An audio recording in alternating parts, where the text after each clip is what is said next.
congressional seats in Chicago change hands about once a generation. And in a political tradition that spans generations, when a spot opens up, the powers that be quickly try to anoint someone. And so it was Tuesday that veteran U.S. Rep. Luis Gutierrez said he's done after this term and put his arms around Cook County Commissioner Jesus Garcia as the Democrat voters should elect in March. Gutierrez's surprise decision realigns the city's political scene for the 2018 election and beyond. Garcia gets an instant boost in what already is shaping up to be a crowded primary field with a short campaign window. Mayor Rahm Emanuel's top potential challenger for 2019 suddenly has other plans.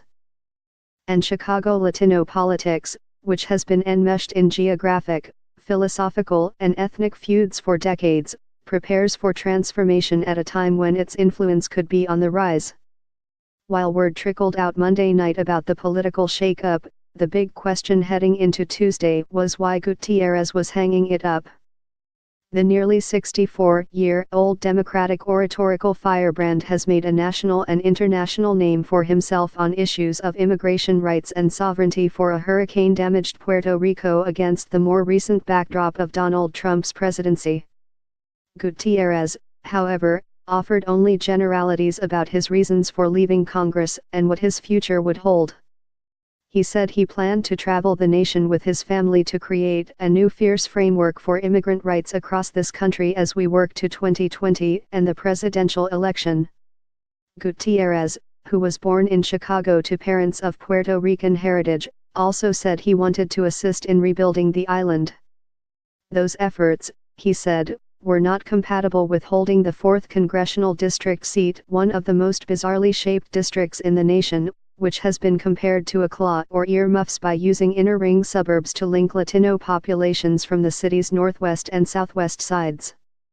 "This is my time to move on," Gutierrez said. Gutierrez ruled out future bids for governor or mayor and for elective office in Puerto Rico.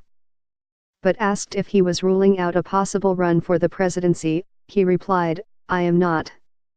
As Gutierrez and Garcia jointly spoke to reporters inside a small downtown restaurant banquet room, they sought to project themselves as representatives of the late Mayor Harold Washington's legacy.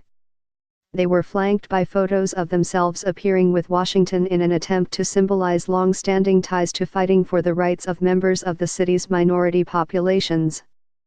"That's where this brother and I started," Gutierrez said of Garcia. "A winding road has brought us back together." Their political road has wound in different directions, most notably when Gutierrez became campaign co-chair for Emanuel's re-election against Garcia's upstart challenge in 2015. Gutierrez said Garcia called me pretty late in that campaign and that it was painful to keep my word to the mayor. In last year's presidential contests, Gutierrez endorsed Hillary Clinton for the Democratic nomination while Garcia was a high-profile backer of Vermont Sen.